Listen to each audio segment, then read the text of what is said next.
Have you ever felt the weight of an unnecessary apology, the kind that seeps into your soul?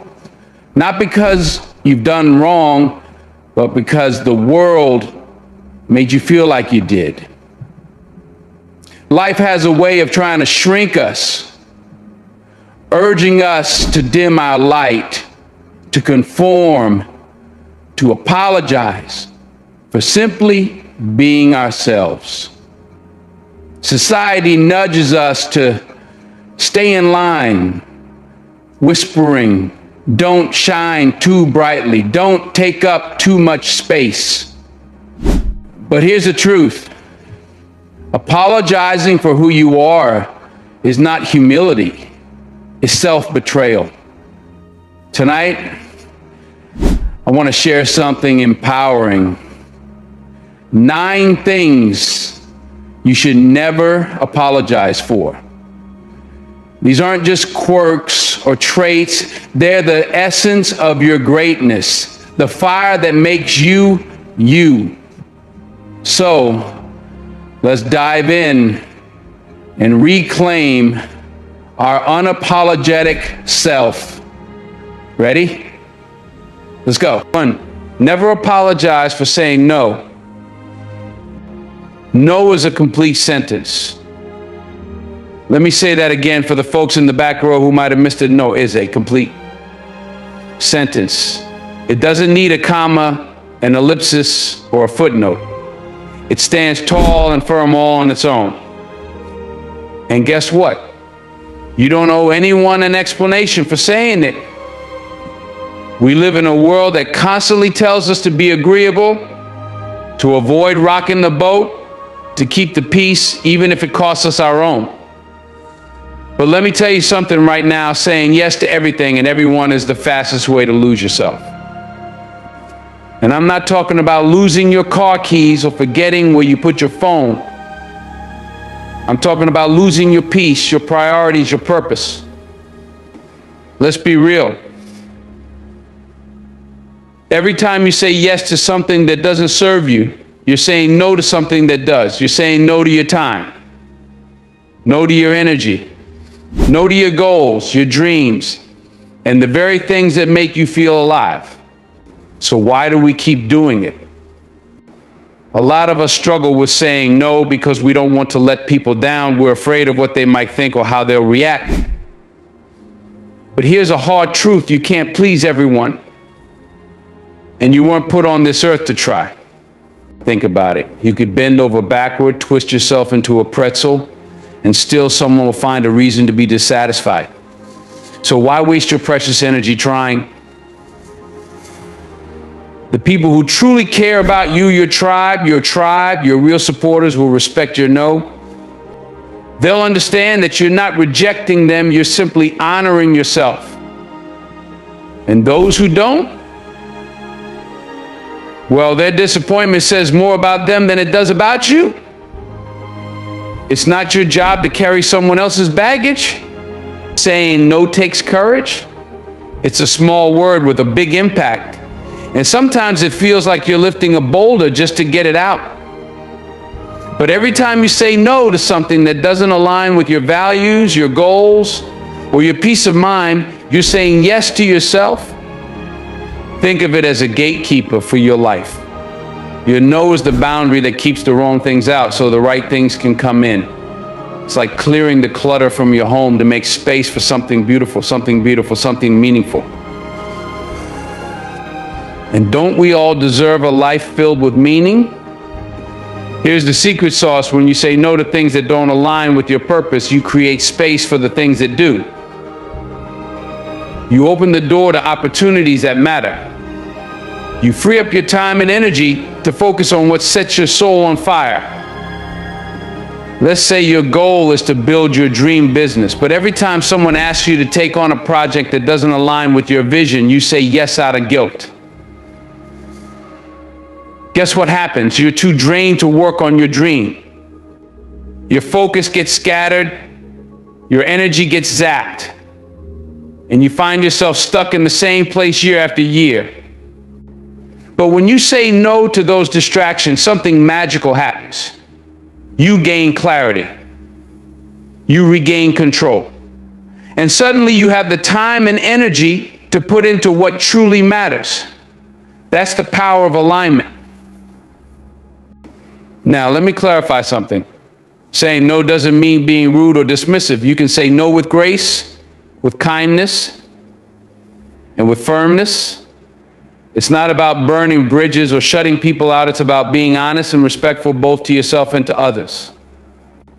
You might say, thank you for thinking of me, but I can't commit to that right now, or I appreciate the opportunity, but I need to focus on my priorities. It's that simple. You can stand firm in your no while still showing compassion. Every time you say no to what doesn't serve you, you're reclaiming your power. You're taking control of your life, your time, and your energy. And let me tell you something that's not selfish. That's self-respect. People will try to guilt you. They'll try to convince you otherwise. But here's the thing you teach people: how to treat you by the boundaries you set. If you're always available, always accommodating, always bending, they'll think it's okay to take advantage of you. But when you start saying no, when you start standing up for yourself, they'll learn to respect your time and your choices. If saying no feels foreign to you, that's okay. Like any skill, it takes practice. Start small. The next time someone asks for your time, your energy, or your resources, pause and ask yourself, does this align with my values? Does this bring me closer to my goals? Does this protect my peace? If the answer is no, then say it. It might feel uncomfortable at first. You might second guess yourself. But over time, it gets easier. And the more you do it, the stronger and more confident you'll become. Here's the bottom line: your no is your power. It's your freedom. It's your way of saying, I matter. My goals matter. My coups matter. My peace matters. Never apologize for protecting your time, your energy, and your well-being. So the next time you're faced with a decision, remember this: every no you say to the wrong thing is a yes to the right thing. And that, my friends, is how you build a life that's true to who you are. 2, never apologize for being who you are. Let me tell you something right now: you are one of a kind masterpiece. There isn't another you, not on this earth, not in this lifetime, not in any corner of the universe. And that, my friends, is your superpower. You are uniquely you. And there's not a single soul alive who can do you better than you. Think about that for a second. Let it sink in. Now, let me ask you, how often do you dim your light just to make others comfortable? How often do you hold back your laughter because it's too loud, or tone down your ambition because it intimidates someone else? How many times have you tried to fit into a box someone else created for you? If you're honest, the answer is probably too many times to count. Let me tell you something: stop. Just stop. The world doesn't need another carbon copy. It doesn't need you to shrink, to apologize, to hide your magic. What the world needs, what it's craving, is authenticity. And that authenticity is found in you. Here's the truth: every quirk, every flaw, every strength you have was placed in you for a reason. That scar you're embarrassed about, that's a story of resilience. That laugh that sounds like a foghorn, that's a sound that lights up a room. Your flaws, they're what make you real, relatable, human. So stop seeing them as something to apologize for, and start seeing them as part of your brilliance. You've got to understand, God doesn't make mistakes. Every brushstroke, every detail of who you are was intentional. You weren't designed to blend in, you were designed to stand out. So why, oh why, would you ever want to dull that shine? When you stop apologizing for who you are, you unlock a kind of freedom most people never experience.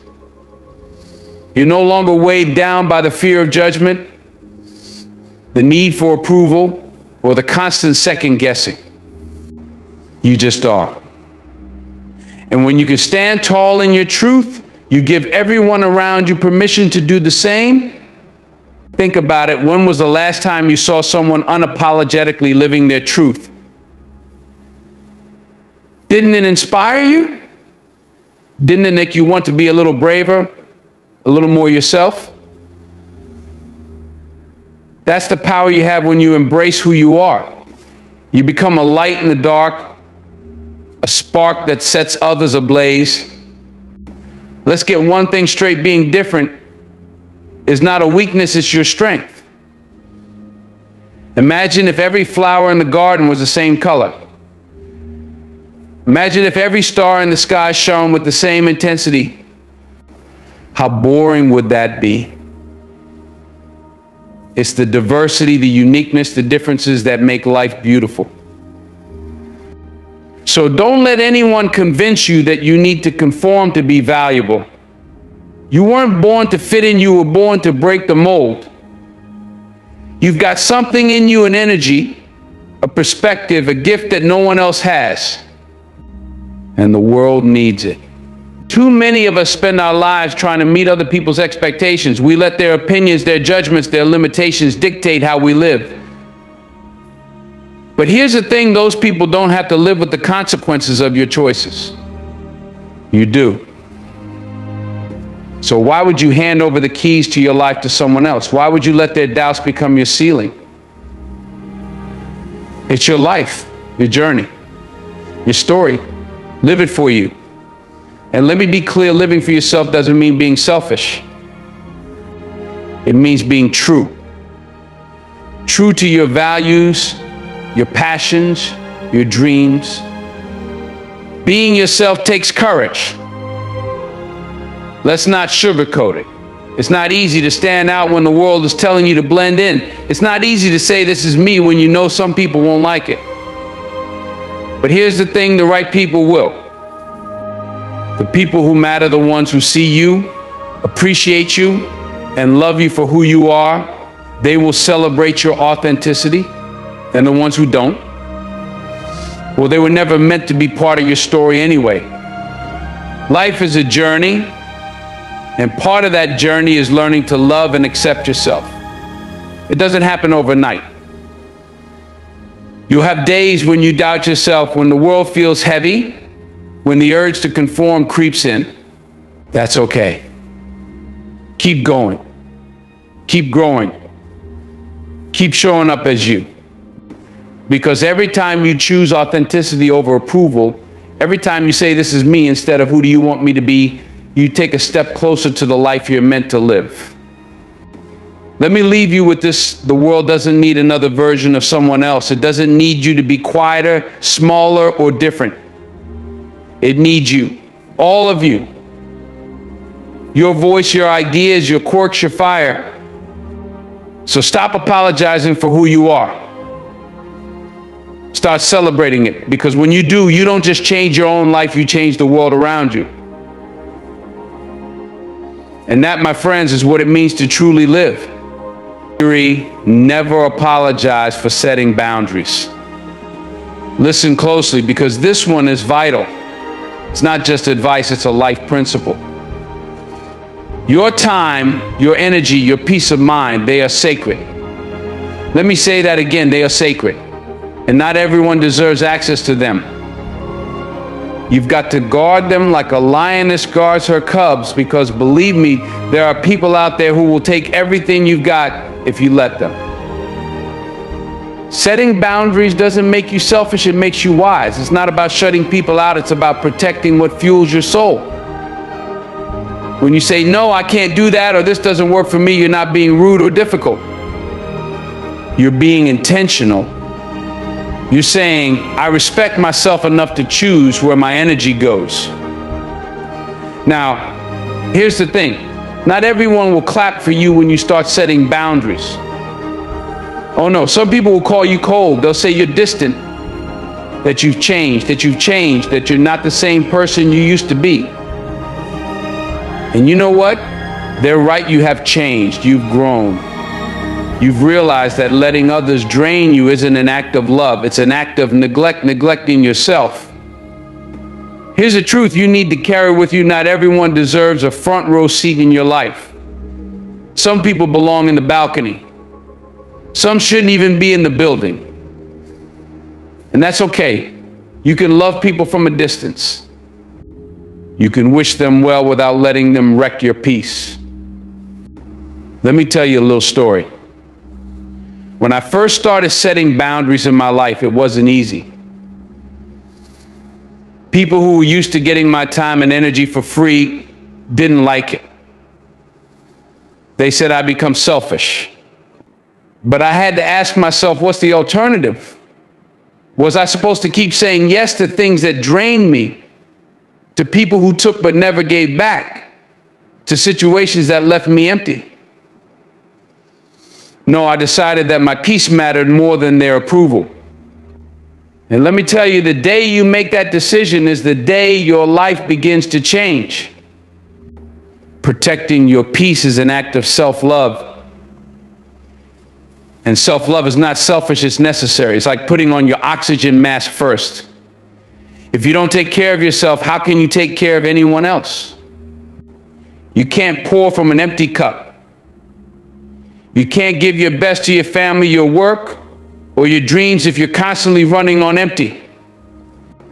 When you set boundaries, you create space for the things and people that truly matter. You start attracting relationships that are built on mutual respect, not convenience. You make room for joy, for growth, for purpose. And yes, some people will leave your life, but let me tell you, that's not a loss. That's God, the universe, or whatever you believe in, clearing out the clutter to make room for something better. Now, let's get practical for a second. Setting boundaries doesn't mean you have to be harsh or mean. It means being clear and consistent.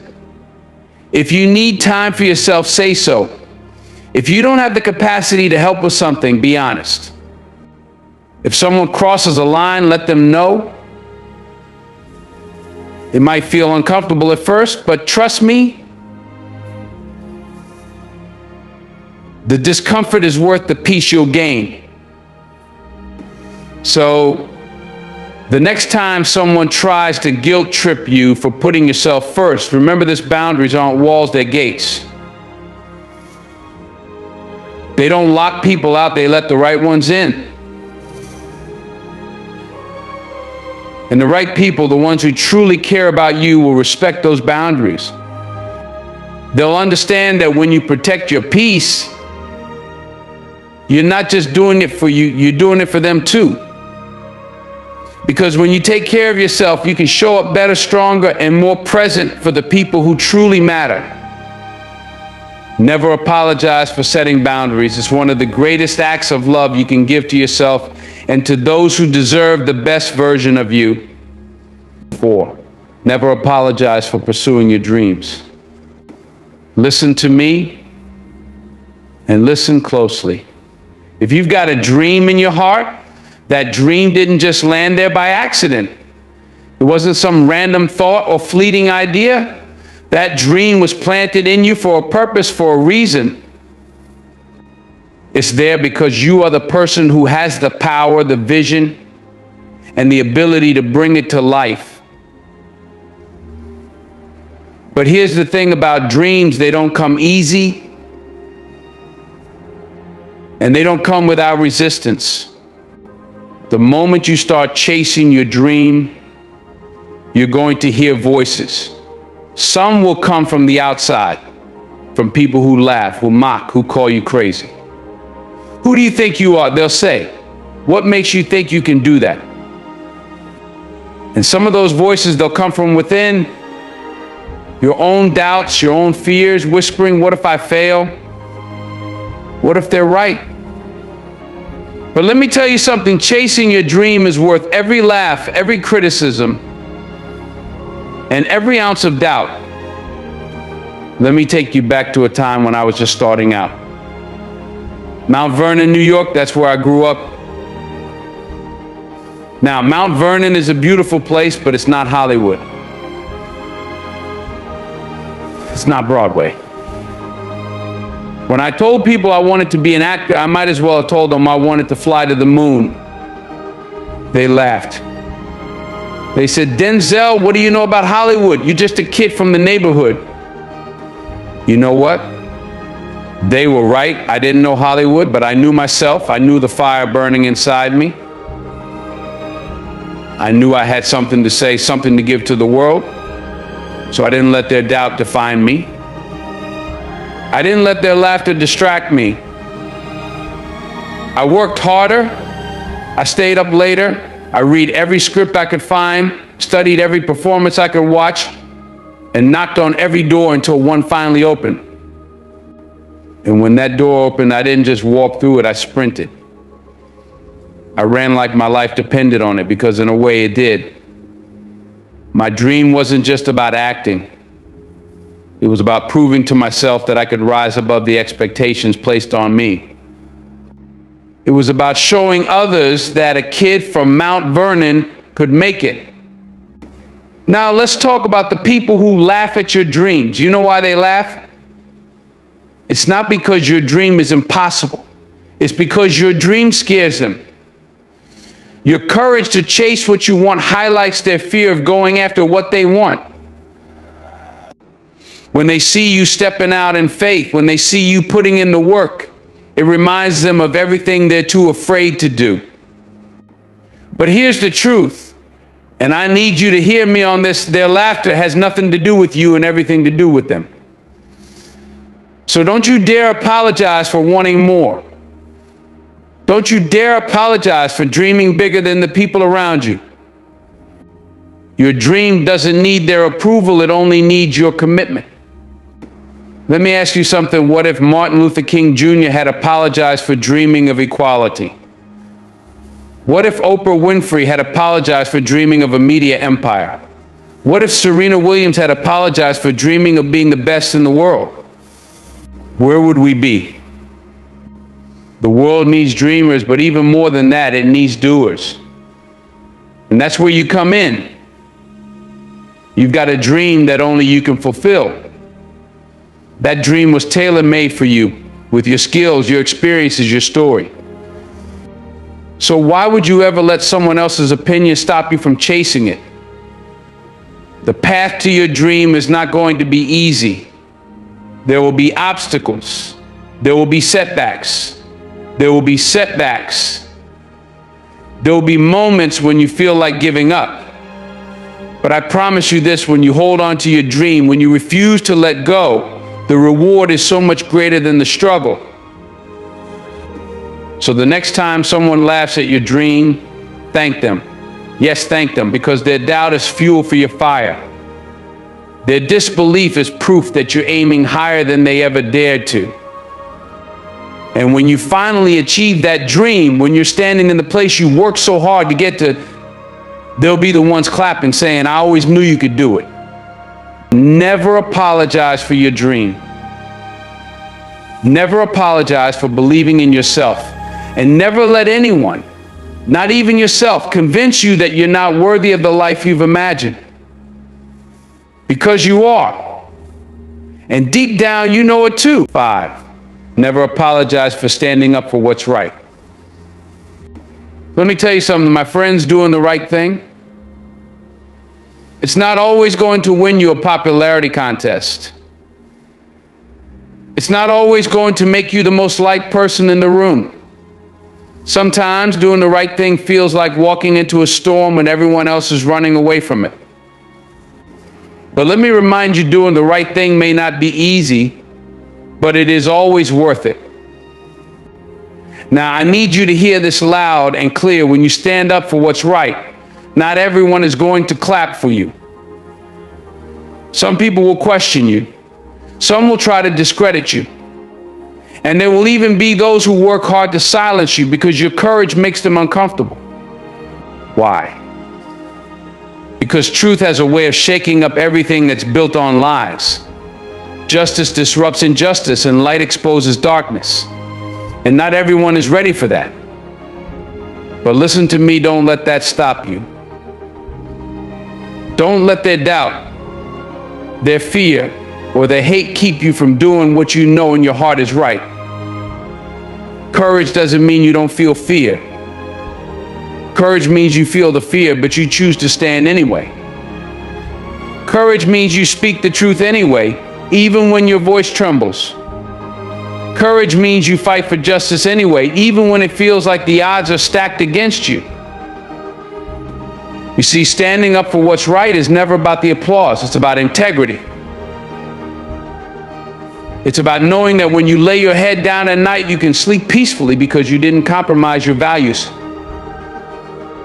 It's about making the world a little better, even if the difference seems small. It's about being able to look in the mirror and respect the person staring back at you. Let me share something I've learned when you stand up for what's right. Sometimes you will lose things. You might lose friends. You might lose opportunities. You might even lose the comfort of blending in with the crowd.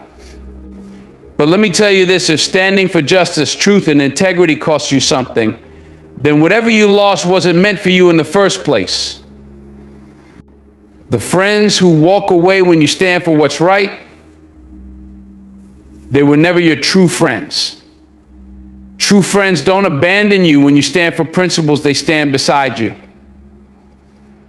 The opportunities that vanish when you refuse to compromise your values, they weren't the doors you were meant to walk through. And the people who try to silence your voice, they're just proof that your voice has power. But here's the thing, standing up for what's right doesn't just change the world around you, it changes you. Every time you take a stand, you become stronger. You become wiser. You become the kind of person who inspires others to find their own courage. Courage is contagious, and when you stand, you give others permission to stand too. Now, I'm not saying this road is easy. You'll face resistance. You'll encounter setbacks. You might even feel like giving up. But in those moments, I want you to remember this history remembers the ones who stood, not the ones who stayed silent. Martin Luther King Jr., Rosa Parks, Nelson Mandela, these were ordinary people with extraordinary courage. They stood up for what was right, even when it cost them. And because they stood, the world changed. So my friends, never apologize for standing up for what's right. Never apologize for speaking the truth, for defending the vulnerable, or for challenging the status quo. The world needs people like you, people who refuse to be silent in the face of injustice. Because at the end of the day, the measure of your life won't be how comfortable you were or how many people liked you. It'll be about the impact you made, the lives you touched, and the principles you stood for. So stand tall, stand proud,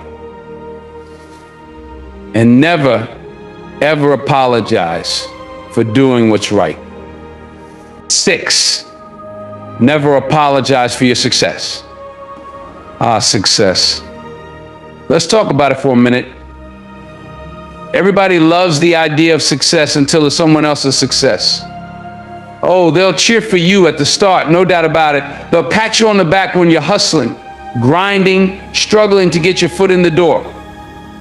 But the minute you step through that door, the minute you start climbing that ladder higher and faster than they expected, that's when the whispers start. You've heard them, haven't you? Oh, you've changed. You think you're better than us now. Don't forget where you came from. Sound familiar? That's the noise that comes when your success makes others uncomfortable. And let me tell you something, that noise, it's not your problem, it's theirs. See, success doesn't change you. No, it reveals you. Success is like a magnifying glass. It doesn't create the image, it just makes it clearer. When you start winning, all those hours of hard work, all those sacrifices, all those moments of doubt you had to push through, they're put on display. But here's the thing, success doesn't just reveal you. It reveals other people too. It reveals who's genuinely happy for you and who's secretly resentful. It shows you who's in your corner and who's waiting for you to stumble. That's a tough pill to swallow, but it's the truth. And the sooner you accept it, the freer you'll be. But let's get one thing straight right now. You do not owe anyone an apology for your success.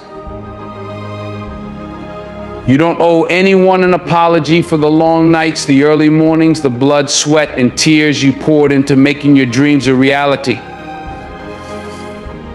You don't owe anyone an apology for the blessings that come your way. Those blessings, they're yours. You earned them. You prayed for them. You worked for them. So don't you dare shrink yourself to make someone else feel comfortable. And let me say this loud and clear: success is not a betrayal of your roots. You don't forget where you came from just because you refuse to stay there. Growth is not disloyalty. Wanting more for yourself, for your family, for your future, that's not arrogance, that's ambition. There's a difference. Now, I'm not saying success is an excuse to lose your humility or your integrity. No, sir. Humility is what keeps you grounded, and integrity is what keeps you respected. But humility doesn't mean dimming your light. Integrity doesn't mean apologizing for shining. So what do you do when people criticize you for your success? You celebrate it anyway. You own it. And then this is the key: you use it to lift someone else up. You see, success isn't just about you. It's not just about the cars, the houses, the accolades. True success is about what you do with it. How are you using your blessings to bless others? How are you using your platform to inspire, to encourage, to uplift? When you've climbed a few rungs up that ladder, reach back, help someone else climb theirs, show them the ropes, be their mentor, their guide, their cheerleader. That's how you honor your success. That's how you keep it meaningful. And remember this: the people who truly matter in your life, they won't be the ones trying to pull you down. They'll be the ones pushing you higher.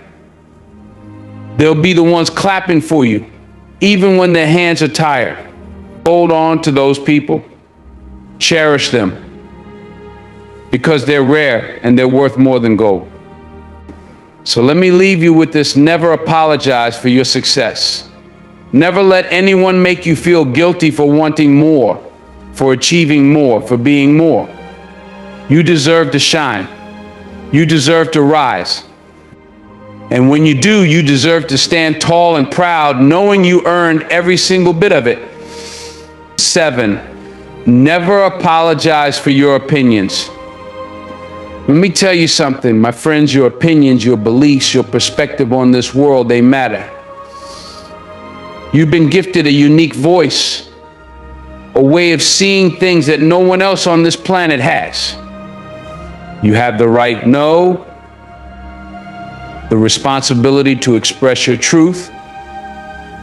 But here's the catch: you've got to do it with respect, with grace, and with an understanding that your voice isn't the only one that matters. Now, some of you might be holding back because you're afraid of stepping on toes, afraid that your ideas won't be well received. Maybe someone told you once that you should stay in your lane or keep quiet. But let me ask you this: when did we start believing that disagreeing with someone means we can't respect them? When did sharing a different perspective become something to apologize for? You don't have to shrink yourself to make others feel comfortable. You don't have to water down your beliefs to fit in. Your opinions are a reflection of your journey, your struggles, your lessons, and your growth. They're a part of who you are. And if you're apologizing for that, what you're really doing is apologizing for being you. Don't do it. But hear me out: respect is the key. See, there's a big difference between speaking your truth and tearing someone else down. You can stand firm in your beliefs without dismissing or devaluing someone else's. That's what being respectful looks like. It's about understanding that even when we disagree, we're all human trying to figure out this thing called life. When you express yourself, do it with integrity. Do it with authenticity. Let your words be rooted in conviction, not arrogance. Speak to inspire, not to divide. Because when you do that, you don't just share an opinion, you plant a seed. You spark a conversation. You create a space where people can come together, not because they all agree, but because they all respect one another. So my message to you is this: don't ever let fear silence you. Don't ever let the world convince you that your voice doesn't matter. And don't you dare apologize for standing up, for speaking out, and for owning your truth. Just remember, when you do it with love, with humility, and with the understanding that your voice can be powerful, but it should never be destructive. Because your opinions are a part of your legacy. Make them count. 8, never apologize for loving yourself. Let me tell you something, self-love is not selfish. No, it's survival. It's the foundation, the cornerstone, the bedrock of everything you are and everything you'll become. Loving yourself is not about arrogance, it's about acceptance. It's not about ego, it's about empowerment. And hear me when I say this, it's the most selfless thing you can do. Why? Because when you love yourself, you're teaching the world how to treat you. You're setting the standard. You're saying, this is how I deserve to be spoken to, treated, and respected. And let me tell you something else, people will only rise to the level you set. If you don't love yourself, how can you expect anyone else to? So take care of yourself. I'm not just talking about bubble baths and spa days, though those are nice. I'm talking about the deeper stuff. Check in with yourself. Are you feeding your body what it needs? Are you resting? Are you exercising, not just to look good, but to feel good? And let's talk about that voice in your head. You know the one I'm talking about? The one that's quick to criticize, to doubt, to replay every mistake you've ever made. Would you let a stranger talk to you like that? No? Then why let yourself? Speak kindly to yourself. Be your own biggest fan. Celebrate your wins, no matter how small. Did you get out of bed today even though you didn't feel like it? That's a win. Did you try something new and fail? That's still a win because you had the courage to try. Now listen closely, never, ever apologize for putting yourself first when you need to. This world will try to guilt you into believing that prioritizing your well-being is selfish. It's not. It's necessary. Because when you love and care for yourself, you show up better for everyone else, your family, your friends, your work. When you pour into yourself, you're not just filling your own cup, you're creating a reservoir, an overflow that spills out into every corner of your life. So don't apologize for it, embrace it, stand tall in it. Because a better, stronger, more confident you isn't just a gift to yourself, it's a gift to the world. 9, never apologize for starting over. Life doesn't always go as planned. You're going to fail. You're going to mess up. You're going to lose things and people you thought you couldn't live without. But guess what? Every ending is a new beginning. Starting over isn't a sign of weakness, it's a sign of strength. It means you're brave enough to let go of what isn't working and try again. So don't you dare apologize for starting over. Don't you dare apologize for rebuilding. Ladies and gentlemen, the world is going to tell you a lot of things. It's going to tell you to be quiet, to play small, to fit in. But I'm here to tell you, don't you dare. Don't you dare apologize for being you. Don't you dare apologize for living boldly, for loving deeply, for dreaming unapologetically. Because when you stop apologizing for who you are, you step into your power. And when you step into your power, you give others permission to do the same. So go out there and live unapologetically. The world needs more of you. Yes, you. Thank you.